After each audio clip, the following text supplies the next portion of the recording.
Okay, Rabbi Sai, here we go back. Showering on Yom Tov. No problem, right? What could be wrong? No, it's us, so you can't do it. What's the story? What's the deal? Let's learn. We got this year, those in America, three-day Yom Tovs. You have, this is pretty intense. We got to answer this question. We got to get to the bottom of this. Can I shower on Yom Tov? As we're going to see, there are four, I guess we'll call it categories of issues that we're going to have to discuss, and we're going to have to see if and when they do and don't apply. Okay, so let's get started. So generally, whatever is also to do on Shabbos is also to do on Yom Tov. So just like you can't drive a car on Shabbos, you can't drive a car on Yom Tov. That we understand. However, there's a big exception to what's allowed on Yom Tov, which isn't allowed on Shabbos. What is that exception? What we all know, Oichel Nefesh. So if it's Oichel Nefesh, then it's allowed. Okay, fine. Great.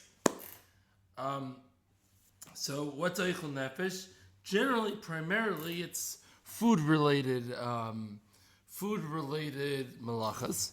So whether it's bishul, for example, cooking, or whether it's, you could be carrying food to eat the food, or you could be shechting the animal in order to prepare the food.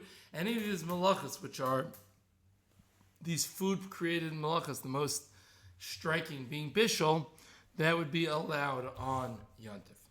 Now, we take the heter a step further. There's a concept called mitoich, which, it's actually machlokes Tanaim, but l'maisa we machlokes Beis Hillel Beis Shammai. But l'maisa we go like Beis Hillel, who holds a mitoich, and says that not only is one allowed to cook for a need, and I'm using the example of cooking, but it applies to other malachas as well. Not only is one allowed to cook for the purposes of Eichel Nefesh, but one is even allowed to cook for something that's not Eichel Nefesh. You want to wash your hands off with warm water? Cook up warm water to wash your hands off. No problem. You want to wash your feet? No problem. However, this rule is not all-encompassing. It has a limitation. It's only something that is shavel chol nefesh, something that is a general need by most of society, and we'll have to go a little bit later into exactly defining what qualifies something as shavel chol nefesh. We're going to investigate. So that means I could heat up water to wash my hands and feet. Apparently, it's shavel chol nefesh. But if I wanted to heat up to do some weird, crazy thing, abnormal thing, whatever that might be, we'll come up with some examples later maybe, that would not be allowed. Now, similarly, you want to carry your food, you're allowed to carry your food. That's Eichel Nefesh. Now, not only are you allowed to carry your food, you're allowed to carry for any other Yom Tov need. So you'd be allowed to carry your machzor to shul. That would be allowed via mitoich. But what some don't realize, if you're in Flatbush without an Erev, you cannot just go and carry your whatever it is for no reason. You're only allowed to carry things that are fulfilling a Yom Tov need. Fine. I'm still losing my voice, having a hard time getting this back. Okay. So the Mishnah in Beitzah Chafam Beis says that you're allowed to warm up hot water on Yom Tov to wash one's feet. That's Shittas Beis Hillel actually. Beis Shammai said you're only allowed to use the water to wash your feet if it was warmed up for drinking purposes. But Shittas Beis Hillel, who we pass on like, says you're allowed to warm up hot water to wash your feet. Now the Rishonim make a very simple diak. So you're allowed to warm up water to wash your feet. Your feet you can warm up water to wash, but you can't warm up water to wash your whole body. So Tosfos asked that question. The Rosh, the Mordechai, the Rambam, the Rif, they all asked this question. And there are two basic types of answers to this question. The way that the Rambam, the Rosh, and the Mordechai answered this question is, yes, you're allowed to heat up water to wash your feet. However, you're not allowed to heat up water to wash your whole body, because that is not shava l'chol nefesh. That is not a normal need of general society. That's only for the meuganim, for the feinschmeckers. The fine schmeckers, those people that need to be so, the pretty boys. They need to take their showers all the time or whatever, need to wash their whole body all the time. That's who it's for. But it's not shavel l'chol nefesh. And therefore, we cannot wash our whole body. That is what the Tosfos Rosh and Mordechai said. We're going to call this Shitas Tosfos because that's how the Welt calls it. But it's really, Tosfos isn't alone. Now, Tosfos also adds that it's not limited to feet, it's also hands and face as well. Tzarech exactly how Tosfos knew that, but it's not just feet that's allowed, hands and face are also allowed. Okay, so what is the Rambam answer? How does he answer that same question? Everybody makes that deal. You're allowed to wash the feet, not the whole body. So there's a different Gemara, a Gemara in Shabbos Daf Mem, I believe it is, that discusses that there's a takana made called takanas bavloyim, or it's also called takanas merchatzos, different names for the same takana, which there's a problem. Really, if you think about it, Mikra Adin, if I go and heat water up before Shabbos, can I go into a hot bath on Shabbos? Ma baya. I remember I'm allowed to turn on the light before Shabbos and get enough from the light. So why can't I heat up water before Shabbos and get enough from that water? What's the problem? And really, it should be fine. However, apparently these bathhouse caretakers, whatever exactly, attendants, that's a good word. They weren't the most righteous chevra in the world. And this guy in charge of the old merchatzos, the guy in charge of the mikveh, yeah? So he wasn't wasn't the starkest fellow. And what did they do? They used to heat up the water on Shabbos. And when you come on, you show up to the mikveh at 2 o'clock in the morning, after the Rebbe's Tish on Friday night. So after a 3-hour Tish from the Rebbe, you want to go in the schwitz a little bit, go in the nice warm bath. So they would heat it up on Shabbos, and they would tell the guy, I heated it up before Shabbos. Chazal figured out and realized what was going on. And Chazal said that, therefore, wait a second, there's a problem. And they decided that we cannot let this go down. And therefore, no more showering, no more going into a bath. Forget showering. It was more of a bath. No more bathing, let's use a parv word. No more bathing on Shabbos, or Yom Tov, presumably, on water that was heated before Shabbos, because we don't know, maybe the guy heated it on Shabbos. So, Zat the Rambam, that takanas bavloyim, won't allow you to shower your whole body or bathe your whole body on Yom Tov either. Now, the Achrayim ask on the Rambam, wait a second, I don't get it. You realize you can make a diak in the Rambam, right? The Rambam didn't say the reason why you can't shower is because it's not shav l'chol nefesh. If you hold that showering is not shav l'chol nefesh, doesn't have the heter of Yom Tov, it's an asur midaraisa. If you say the problem is takanas bavloyim, then it's a takana derabanan that's not allowing it. When you say that the Rambam says the problem is takanas bavloyim, it's a derabanan issue, then it implies the deraisa you're allowed to take a shower in your full body, according to the Rambam. Meaning, zak the Rambam, it's shav l'chol nefesh l'chayra. So if the Rambam holds it's shav l'chol nefesh, so you're really allowed to cook for a shower, a bathe, on Yom Tov. So what's the whole issue? What's the gzira? Don't go into the warm shower on Yom Tov because maybe they're going to cook. Let them cook up the water on Yom Tov. Who cares? So there's two ways to answer.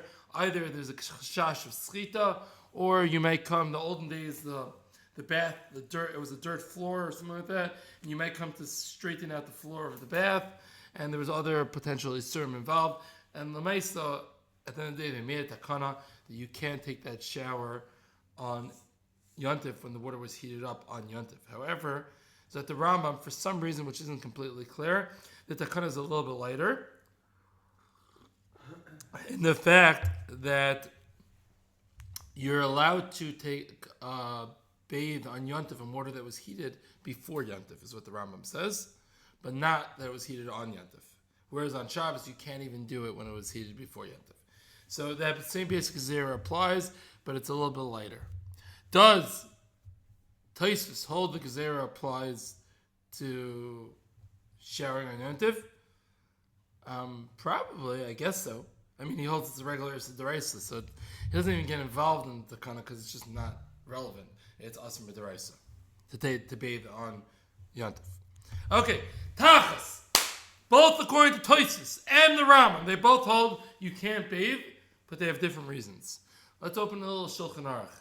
We'll skip forward many hundreds of years, and let's open 600 years later. Let's open up the Shulchan Aruch. It's like the Shulchan Aruch. It's like the Mechaber. He goes like the Rambam, his boy, and he says, "Listen, no showering on Yom Tov, no bathing on Yom Tov. I shouldn't say showering. No bathing on Yom Tov. No bathing on Yom Tov. However, if the water was cooked before Yom Tov, you're good." That's what the Mechaber holds. What does the Ramah say?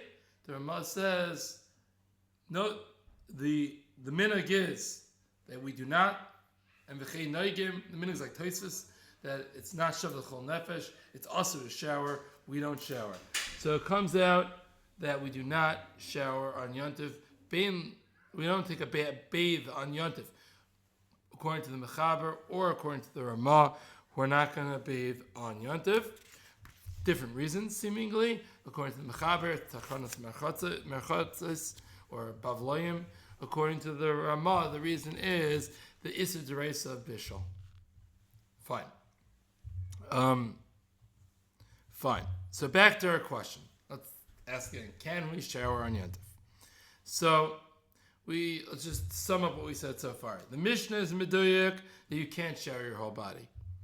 It's not Shav L'Chol Nefesh. Is the basic explanation of Tosfos. The Ramah says you can't shower on Yom Tov. It's not Shav L'Chol Nefesh. So it's also Midaraisa. That does not sound cool. I just want to let you guys know, I'm on your team. I want to shower. I promise. But we have to learn the Sugya. So far, it is not looking good. Not good. Okay. But you know what? I know what you're all thinking, and guess what? I'm thinking it as well. Yeah, that was 1,000 years ago. Maybe nowadays it's Shav L'Chol Nefesh. And, you know, it's a machlokes. By the way, just anybody who thinks that the machlokes, whether it's Shav L'Chol Nefesh started today or yesterday or 10 years ago, is mistaken.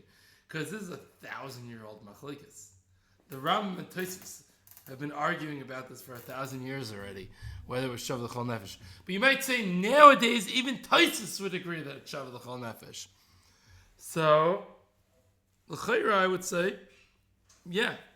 If you would ask me, I would think there's a strong tzad to say Ataka is Shav L'Chol Nefesh. Let's look at some of the examples of the Gemara, and we'll get a little bit of a clear understanding what is Shav L'Chol Nefesh, and then we can decide if showering fits in. So what are the examples that we have? So we already saw hands, face, and feet, based on the way the Rishonim explain it, that is Shav L'Chol Nefesh. Full body bathing is not Shav L'Chol Nefesh. The Gemara has an example of mugmar. They would light this incense, fancy stuff, make their clothes smell very nice and whatever. Could you do that on Yom Tov? Because you're burning. You're allowed to burn firewood to make your fire for Bishul. Could you burn the mugmar? Is that the Gemara? No, that's for the fine schmeckers. Okay, so you can't do mugmar. Okay, so you shouldn't be able to do catch a deer on Yom Tov because deer are venison, very expensive. So that's only for the fine schmeckers, right? So you shouldn't be allowed to catch and shech the deer on Yom Tov. No. That you could. That's a tzarech kol adam. Everybody needs it. Everybody wants it. It's shaykh to everybody. We'll have to figure out what the answer is exactly. So that just most people can't afford it. So deer, catching and shechting deer, yes, that's Shav L'Chol Nefesh. Mugmar not. But wouldn't everybody do mugmar if they could afford it also? So either, there's one or two pshatim. Either mugmar is, it's a fine schmecker type of thing. You have to acquire taste, so to speak. You have to be into it. You have to understand it. You have to chop it. Whereas a regular basic person doesn't chop it, doesn't have any sheikhs to it. And therefore, It's not for everybody. Even if you would give a Joe Schmo shtickle mugmar, he wouldn't even know how to burn it properly. He wouldn't know how to use it.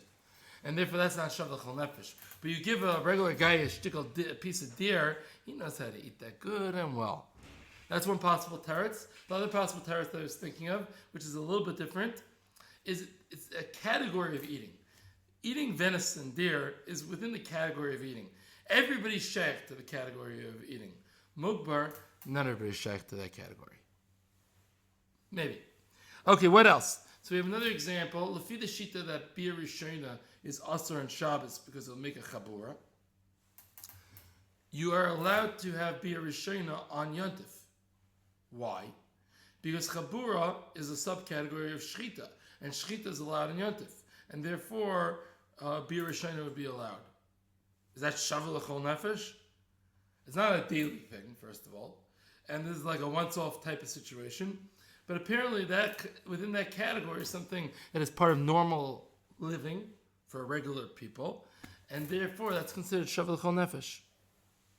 Okay, what other examples do we have? So the question is, off the bat, we have to ask ourselves a question: is shavu l'chol nefesh dependent on the times or no? So the Dembetziner Rav said that it's not. There's Isser Rechitza. I don't even want to hear your svaras. There's nothing to talk about. It's Asr, no matter what. Don't even bother giving me your svaras. The Chut Shani was also very negative against showering or bathing. He had a little bit different tune. He said, don't tell me that now it's shavu l'chol nefesh. It's not a bodily need. It's not a need. It's just a convenient feeling that lots of people have gotten used to. It's not intrinsically a tzarech adam. It's just some convenience and some pleasure and some luxury that many people have gotten used to. And it's not shavu l'chol nefesh. It's not really a need. Now you could obviously hear somebody argue with that and say from the fact that that's what everybody became used to, then it is a need. But that's not how the Rav Nitzan Karelitz, the Chut Shani, sees it. What does the Mishnah Berurah hold? So if you open up the Mishnah Berurah, the Shulchan Aruch Ramah says it's Aster, and he doesn't seem to argue. He seems to stick with it, that it's still a problem. Now, if I would stop there, it wouldn't be fair. Because you have to have a little historical background. In Rodden, early 1900s, they didn't have indoor plumbing. The big turning point, as every year goes on, people shower more and more often. But the real big turning point of when people started showering more is when they got indoor plumbing. When you just turn on a faucet and you have hot water coming into your house, that's geschmack. People shower much more often. That's a lot easier than schlepping a bucket from a well and heating it up in the stovetop and pouring it on yourself. You can't compare. Or paying money to go to the base of Merchatz. Come on. But, so, in Rodden, they had no indoor plumbing. So, he didn't have a shower in his house. So there really wasn't shavu l'chol nefesh to shower all the time. Probably. Not that I have the historical documentation of, census of showering in early 1900 Rodden. But that's what I would assume. So therefore, there's no raya from that. But let's look from other examples from the Chavetz Chaim, from the Mishnah Berurah, to see if it could change or if it can change. So we see actually examples both the Chumrah and the Kula that the Chavetz Chaim holds it changes. Why? The Chavetz Chaim, the Mishnah Berurah says he's in Suffolk as to whether you could rely on the heter to wash your feet nowadays. It used to be everybody wore sandals, and when they walked outside, their feet got all dirty. Nowadays, we wear shoes, so your feet don't get as dirty. So I don't know if there's a heter anymore. Meaning shavu l'chol nefesh could change. There used to be shavu l'chol nefesh perhaps to wash your feet, and now it's not. So you see it changes. Okay, but maybe that's only the chumrah. That doesn't prove that the Chavetz Chaim is maskim. That it could change the kula. Could it change the kula? So let's see. The Chavetz Chaim says it's true that mugmar bisman gemara that was usher, just burning incense for your fine shemeker clothing. But something that's more normal and regular and stam, like smoking cigarettes, that is shavu l'chol nefesh. A very normal, regular thing for people to smoke. And therefore, once again, I'll get to today in a minute, but let's start with the early 1900s. And therefore, that's shavu l'chol nefesh. Now that was the kula. So you see, the Chofetz Chaim holds that it could change the kula as well. Okay, by the way, it wouldn't be fair if I wouldn't point out. Could you smoke nowadays? Now, I would say, definitely in America, the pashtus would be no. Because it's not shavu l'chol nefesh. It's a very small percentage from society that smokes. And since it's a very small percentage from society that smokes, to consider that shavu l'chol nefesh is very difficult. What about an Eretz Yisrael society? So still probably not. Because it's still, most people don't smoke. However, there's a much more significant percentage of society in Eretz Yisrael that smokes than America. So it's not so clear to say it's not shavu l'chol nefesh.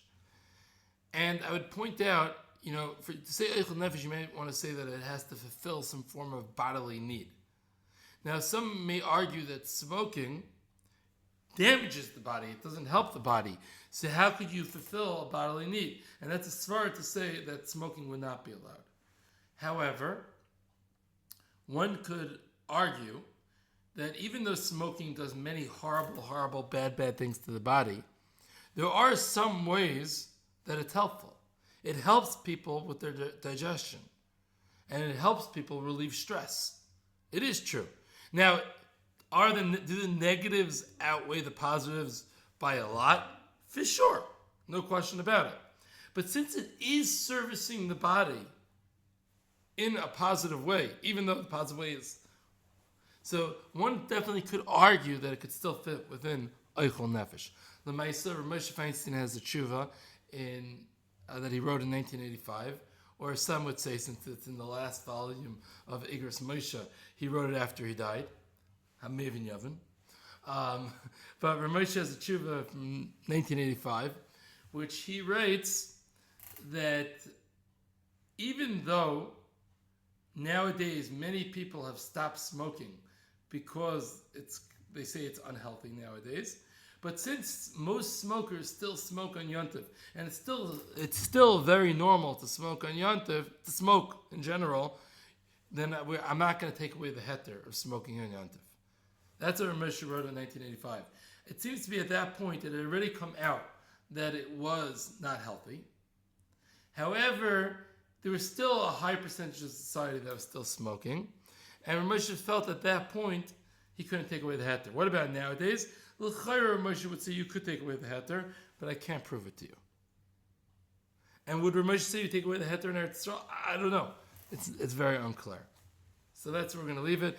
I would say if you ask me, the pashtus is it's usher to smoke on Yom Tov, but I cannot say that with authority, with vadoyis. I would say that as the pashtus, that you cannot smoke on Yom Tov. Okay.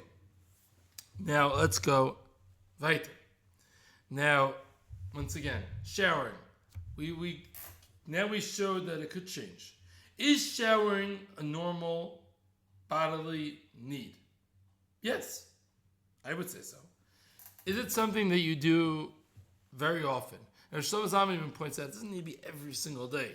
It's just a very often thing. And I think most people shower every single day. And even if not every single day, I think most people shower very often. So, is it shavu l'chol nefesh? So if we had right here, Mechaber, Ramah, Mel, and I had to learn the sugya, I would say Pashut, shavu l'chol nefesh, guys, beautiful. Doesn't mean we still have other problems, takanas bavloyim, etc. We have to get rid of some other issues. But in terms of to be able to cook up the water, it needs to be shavu l'chol nefesh, to cook up the water. I would say no problem.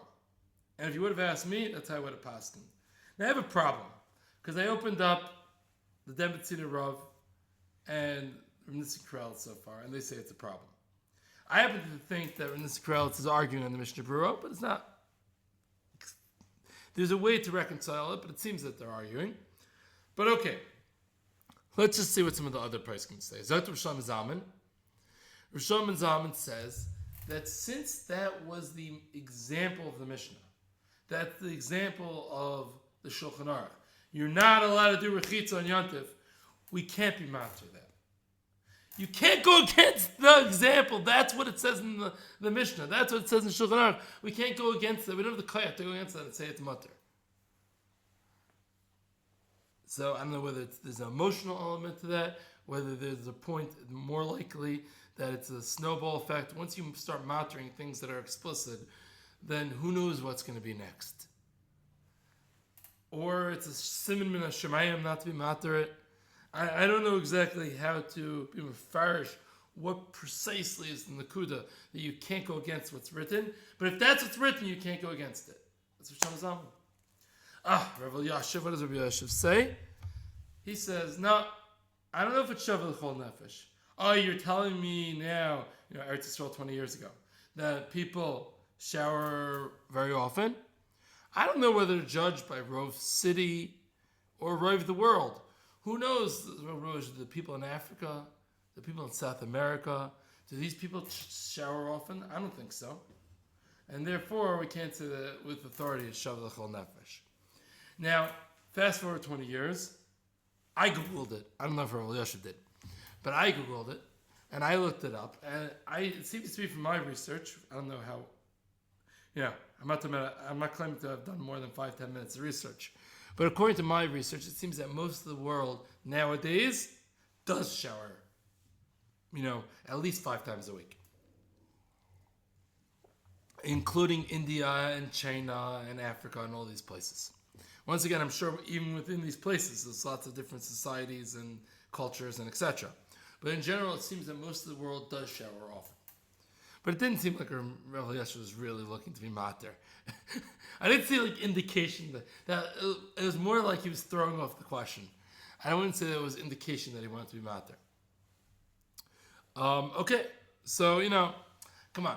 I'm sure there's a Rav Moshe that must be mater, right? Right? Rav Moshe, you there? No, he's not. Okay, Rav David, Rav David Feinstein. Rav Moshe was really mater, right? Oh, he wasn't? Oh, okay, fine. Rav Moshe was not mater. We need somebody like modern day, somebody who gets it.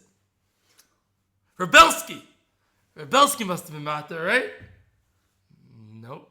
Rav Belsky also said it wasn't Shavuot L'chol Nefesh. So what's going on here?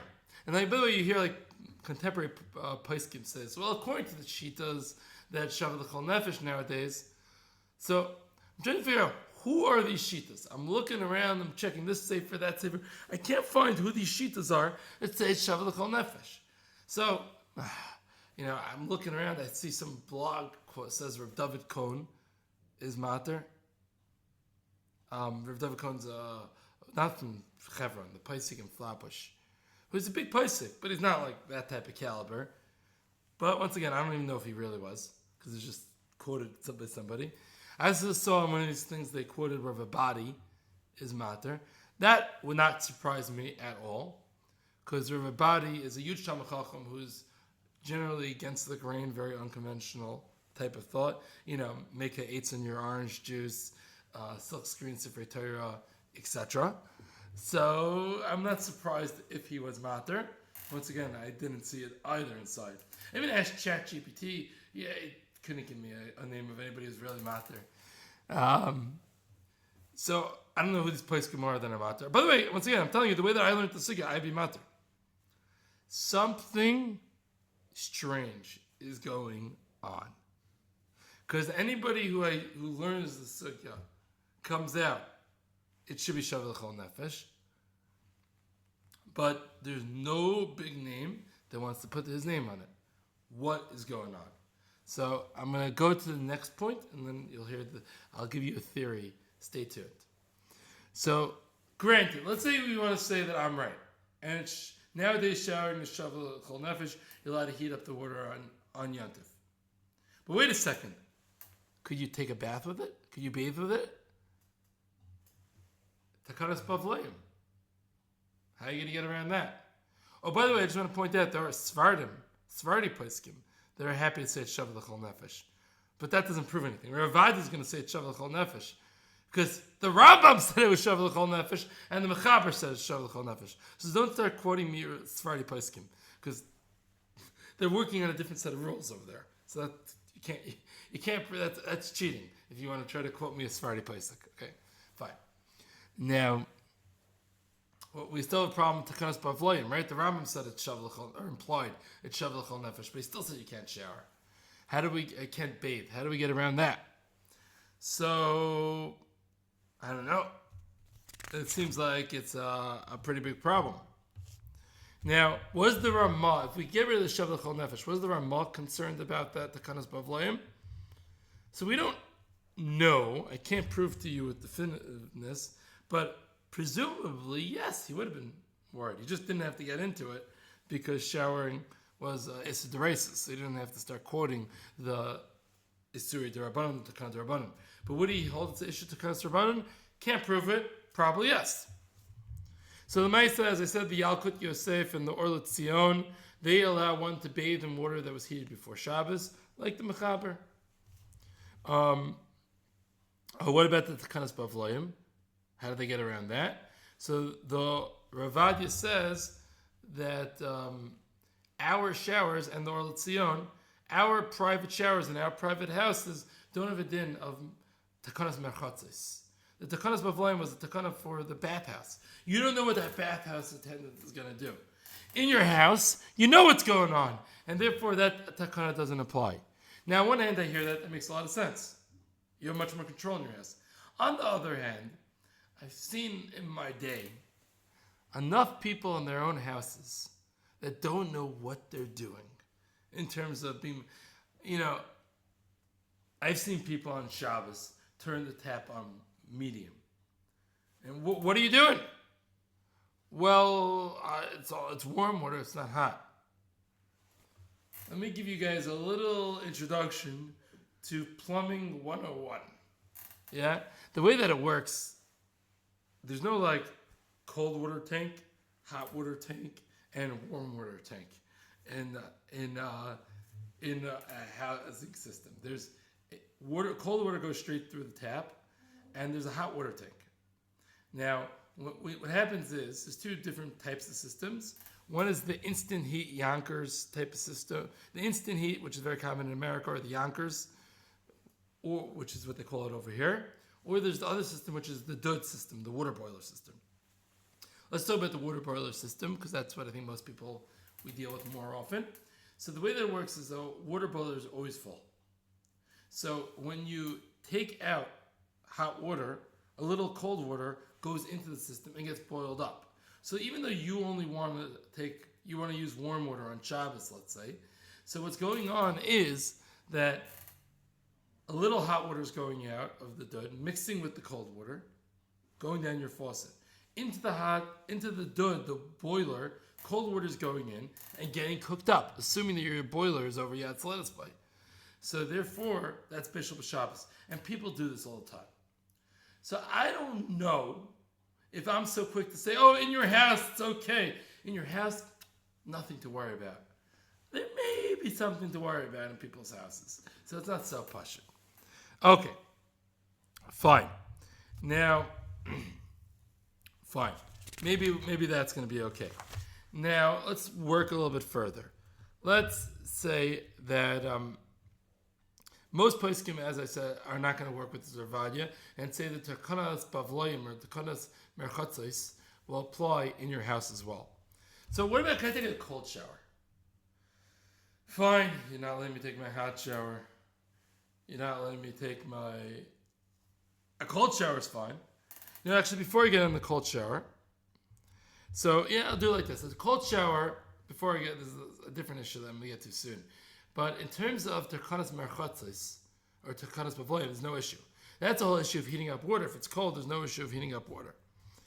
Now, it has no sheikh to the Gezer, right? Now, the Mishnah Berurah, which is based in Rekiv Eger and Nedim Yehuda, they allow somebody to cook up a little water to make the mikvah not freezing. A lady has to go to the mikveh, tefillah, whatever it is. So for second night, let's say, you could heat up a little water. It's better to do it by the guy. You should really have a guy do it. But it seems like there's a way to do it even if you're not going to have a guy do it. But the best way is you have a guy do it. You heat up a little water to make that the water is not freezing cold. And you take out the chill, or some say even make it a little warm, not hot. And that you're allowed to do. Now, where's the shovel call? You can't just ask guy to do it, Isurim. So it's shovel a call not to have a freezing mikvah, not to go into a freezing mikvah, shovel a call. So it's not shovel a call to go into a freezing shower either. Not so fast. You don't have to go in the shower. This lady has a mitzvah to go tefillah in the mikvah. For her, it's a mitzvah. Okay, so she has to do it. Okay, fine. So therefore, there's reason to add a little warm water to take out the chill. But for you, who just Stam wants to take a shower, so don't take a shower. Fine. Next point we have is that the question, so there may be some, by the way, who want to apply it to the shower, but it's definitely not Pashin. So that's how we get rid of the issue of heating up. We're allowed to heat up a little water to take out the chill of the cold water of the mikvah. But surely they have a problem of takaras merchatzos. So there's a mahalach of the carbon, the sanal, etc., that the gezerah doesn't apply to tefillah of the mitzvah, tefillah's mitzvah. But that's not how most accept. Most would say the gezerah does apply. So how are you going to answer it?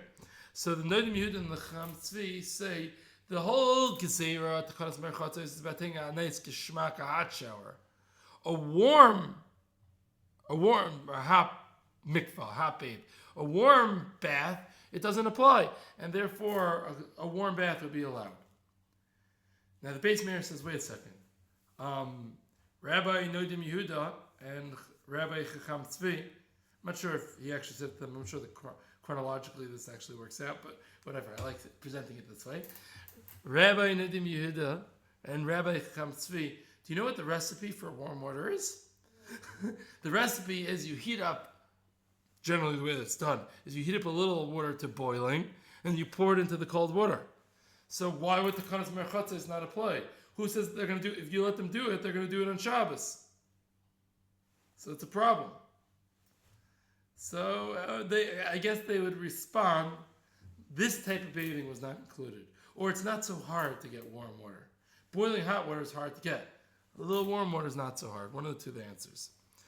Rabbi Kiva Eger says the gezerah doesn't apply b'makom tsar. Going into a freezing mikvah is tsar, and the gezerah does not apply b'makom tsar. B'makom tsar loy gazer abanim. So maybe once again, I'm not dealing with the shavel chol nefesh issa dereisa bishul right now. I'm putting that aside for a second. If we could say that it is shavel chol nefesh, which I'm having a hard time doing, but let's just say for a second we did. So if you're taking a shower on Yom Tov, not because you just want a nice kishmaka shower, but you're bitzar, it's a 3-day Yom Tov! 3 days! I can't handle this type of stuff. I need a shower. So if you're doing it for that, tsar, so therefore, l'cha'ira, if you're Kiva Eger, you'd be allowed to take the warm shower. Now, once again, I didn't deal with the shavel chol nefesh. So, is there any way together? Does this help? The Rabbi Eger would allow the warm shower b'makom tsar, or as we said, the Nodim Yehuda and the Cham Tzvi let us at least take away the chill. Would that help? That we don't have a takanas merchatzos issue, but what about our issue about cooking on Shabbos? So there's a couple of practical ways to do this. One is if you shut off the intake to the boiler. There's a way to stop water from going into the boiler if you know how to do that. So if you know how to do that without blowing up your boiler, so you stop the intake from coming into the boiler. When you turn on the hot water and the cold water together, warm water is going to come out. No new water is going to go into the tank. You're all good. Or number two, let's say you know your water tank. You know how it works. In my water tank, Once it's 11 o'clock at night, the Dud Shemesh, the water already cooled off already, and it's no longer Yad Saladas by. If I put my shower to the hottest, I don't get Yad Saladas by water. So therefore I know when the cold water is going to go in, it's not going to get cooked. It's warm water. It's not Yad Saladas. That would also be allowed. Or if you know how to set the temperature on your boiler, on your Dud. So before Yom Tov, you set it to under Yad Saladas by. And therefore there's no issue of Bishul. Then you'd be allowed to take that warm shower, lefi those poskim that we discussed. Fine. B'makim tsar, for sure. If it's not b'makim tsar, we have poskim that allow you to take out the chill. If it's b'makim tsar, that you're taking the shower because, then you'd be allowed to take that warm shower. Now, another way of getting around the terchanas merchotzes, I forgot to mention, is taking a shower aver. If you put in one body part at a time, this body part, that body part, whatever, it's also not a problem with terchanas merchotzes. So if you have your warm shower because you set your dough to under Yad Saladas, right? And you take your warm shower, you could take it one arm at a time, or you could do less than half your body. According to the Shulchan Aruch Harav, anything that's less than half your body, that's considered like hands, feet, and face. Happens to be the Aruch Shulchan is still machmar in that, but okay, you have what to rely on in that regard. Now let's go back to our regular case without doing any of the shticks. I'll tell you something very interesting. Rav Yasher says even to wash your hands, feet, and face, or to cook, you can't turn on your hot water on Yom Tov. Why not? Think about it. You want hot water, right? So which water are you cooking? The water that's coming out of the faucet? No. You turn on hot water to get hot water to wash your hands right now with hot water that's in the dud already, in the boiler. It comes out. By the way, instant hot system, Yanker system, Rav Yasher would say okay. As long as there's a pilot light, which I think is normal, whatever. And there's no milet issues, whatever. That's a different shmooze. But, beseder. But if you have a dud system, you're turning the water that's coming out was already cooked beforehand. You're cooking different water. What's the heter to cook that other water that you're not using now? And Zat Rav Yasher, you can't even turn on the dud. What am I supposed to say? Listen, I want to wash my hands now. When I wash my hands, this is how the system works. This is the way that it works. This is the cooking that's done to wash your hands. It's considered as if you're cooking the water that's going to dud to wash your hands now. It's one general process of turning on the dud to wash your hands, and most places can allow it, even though it doesn't sound so pashut. Okay, forget all this stuff. I'll just take a cold shower. Take a cold shower. You're not going to give me any problems with that, right? I'm sorry. the Mishnah Berurah, that's not me, it's the Mishnah Berurah. The Mishnah Berurah quotes the Magen Avram, who brings the Maril, who says that there's a minhag of not bathing on Shabbos or Yom Tov, even in cold water. Why? Issues of schita and issues of carrying the water that's on your body, and therefore you can't bathe even in cold water. How do I get around that? And it's not my minhag. Generally, when the Mishnah Berurah brings the minhag, like la halacha, that's the minhag. And I think most people don't shower every Shabbos, right? That's not so normal. So what's going on? So Rav Moshe comes to the rescue. Thank you. Rav Moshe says, wait, the minhag of the Maril was about going into a bath. The minhag of the Maril was not about taking a shower. Therefore, a shower is not b'chlal the minhag of the Maril. Now, one might argue that now, post showers and indoor plumbing, we kind of took it upon ourselves to extend the minhag of the Maril to showers because we don't normally shower. So that's Rav Moshe, because of that chashash, don't shower stam on Shabbos in cold water. But what you could do, if you're b'makom tsar, you're schwitzing, whatever, you could take that cold shower. We'll say that it doesn't apply. So after a kafas on Shavuos night, or after walking on the boiling hot Shabbos, after Moshe, take your cold shower. Not a problem. Okay, we're gonna go over this. Before I go into the further issues, let's go to this. Let's get a little sikkum because it was a little complicated.